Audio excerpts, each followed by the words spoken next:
अंडे रख दिए जाएं तो क्या ये परिंदा ढूंढेगा कि उसके अंडे बदल दिए गए हैं, और आखिर उस चूजे का इंजाम क्या होगा। इस शख्स ने भी बिल्कुल इसी चीज़ पर तजर्बा करने का फैसला किया। इस किसान ने घर में मुर्गे भी रखे थे और कुछ उकाब भी उसके पास मौजूद थे। उकाबों के एक जोड़े ने अंडे दिए और अब वो वालिदैन बनने की तैयारियों में थे, लेकिन इस किसान ने उनमें से एक अंडे को बदलकर उसकी जगह मुर्गी के अंडे को रख दिया, और इसी तरह उकाब के अंडे को उठाकर मुर्गी के नीचे रख दिया गया। शुरू में तो इन दोनों परिंदों को ही इस बारे में नहीं पता चला कि अंडे बदल दिए गए हैं, और वो एक दूसरे के अंडों पर बैठे रहे। लेकिन जब अंडों में से चूजे निकले तो इस किसान को बेहद हैरत हुई। इस रहमदिल मुर्गी ने इस चूजे को मुकम्मल तौर पर अपना लिया और उसकी बिल्कुल वैसे ही देखभाल करने लगी जैसे कि वो उसका अपना ही बच्चा हो।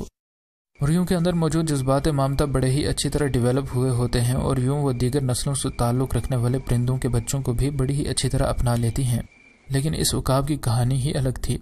उकाबों के इस जोड़े ने जब अपने अंडे से इस चूजे को निकलते हुए देखा तो उनने उसको बगौर देखना शुरू कर दिया। दोनों माँ बाप कई घंटों तक पास बैठे उसको देखते रहते, और उनको उसको खाना लाकर देने की याद भी नहीं थी, और वो जानबूझकर इस बच्चे पर कोई ध्यान नहीं दे रहे थे। वो मुंतज़िर थे कि कब ये अजीब व गरीब बच्चा भूख की वजह से मर जाएगा। वो अपने दूसरे चूज़ों को खाना लाकर देते और उसके साथ बिल्कुल वैसे ही बर्ताव करते जैसे कि उकाब अपने बच्चों को पालते हैं। लेकिन इस बच्चे को इनने बिल्कुल लावारिस किया हुआ था। शायद उकाब अपनी शान के खिलाफ इस बात को समझ रहा था कि वो अपने शिकार के बच्चे को पालना शुरू कर दे। अब इस किसान को भी समझ आ चुकी थी कि इस मासूम चूजे के दिन गिने जा चुके हैं, और उसका यह तजर्बा इस चूजे की जान जाने की शक्ल में अपना रिजल्ट देगा। किसान ने इस वजह से मामलात को एक बार फिर से अपने हाथ में लिया और मुर्गी के चूजे को उठाकर मुर्गी के नीचे छोड़ आया। मुर्गी ने उसे भी अपनाकर अपने परों में छुपा लिया। अब उकाब के बच्चे की बारी थी। किसान ने मुर्गी से उकाब का बच्चा लिया और उसे उठाकर उकाब के पास छोड़ दिया। उकाब को फौरन समझ आ गई कि उसके घोंसले में एक नया बच्चा आ चुका है, लेकिन किसान की हैरत की तब इंतहा न रही जब मादा उकाब ने इस बच्चे को भी अपने परों के नीचे छुपा लिया। अब ये जोड़ा न सिर्फ अपने पहले बच्चे बल्कि नए बच्चे को भी पालने लग गया था।